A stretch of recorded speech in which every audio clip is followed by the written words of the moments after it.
Okay, hi everyone. So this is just to check in with you all. It's posted in the module work for this week as well, but I've decided to post it as an announcement. So I've been thinking about the reflective essay and what it entails. I realise that there's probably a lot of language in the essay that may feel a bit like too scholarly or like too academic, like ideas like words like ideologies and the kind of things that fall underneath ideologies. So I thought that I'd unpack one or a few. I'll make a few videos I think over the next few days, kind of unpacking these terms for you, giving you my working definitions to kind of show you how I understand these terms. So when it comes to big terms and ideas like globalization or neoliberalism, capitalism, what else, economic liberalism, all of these ideologies, because they're ideologies, they're ways of thinking and seeing the world. They can feel really quite like out of reach. So it helps, I think, to have a thing called a working definition. So a working definition is a definition that you decided on after doing research in your head of what those terms mean.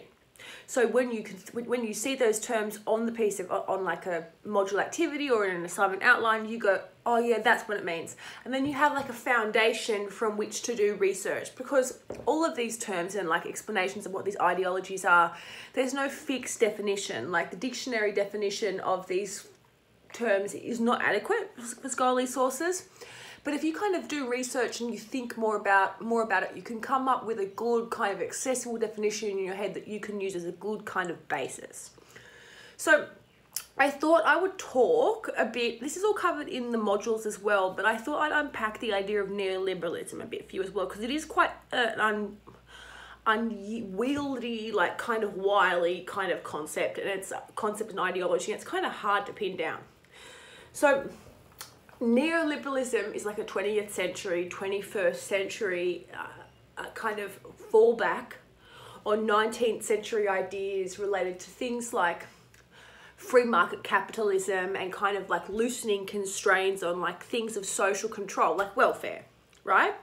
So say like after like the 1970s, there was like a far greater role like in human services in Australia in terms of providing welfare for all Australians, including Indigenous Australians, under the Whitlam government. The Whitlam government was very big on social welfare. So IFE says that the welfare state has not been an effective mechanism for bringing about a fairer society, though there is some justification for the claim that it has prevented even greater excesses of social inequality and justice. I think that's definitely true. Like these things are incredibly complex to unpack, and there's no right or wrong answer. So we can perhaps, my working definition of neoliberalism as a concept, ideology and practice is the effective loosening of human services, things like privatization. So like privatizing Australia Post, privatizing like the Sydney Airport, the New South Wales like trains, all of those sorts of things, privatizing them is kind of a push for a free market. Having those things publicly funded is more of a like a liberal kind of idea, like in terms of these things should be available to all people, the prices should be set. But neoliberal refers to more in regards to like having an open market where people can set the prices they want and things are competitive. Neoliberalism also can be seen, I'm just scrolling down my notes, to have like also affected government. So governments like have looked to free market forces in terms of the way that they direct social policy. So there's a lot of pressure placed on the government to reduce things like public social expenditure, so like JobKeeper, JobSeeker, and NDIA funding, all of those sorts of things. This is targeted like directly or indirectly, but it's a form of neoliberalism as an ideology. Let's have a look at a scholarly definition of neoliberalism.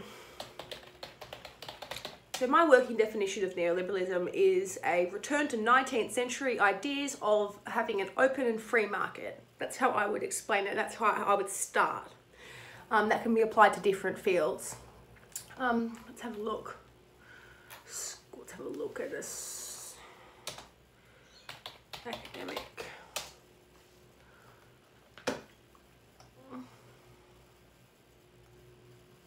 Okay.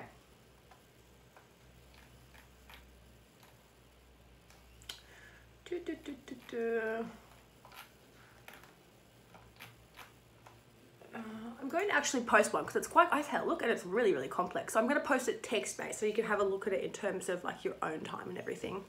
So another idea that I'll discuss in my next video is globalization, which is another ideology that kind of is part of neoliberalism. They're all kind of mixed together at this certain level, but I'll explain what globalization is and my working definition to kind of give you a good starting point. Okay, thanks.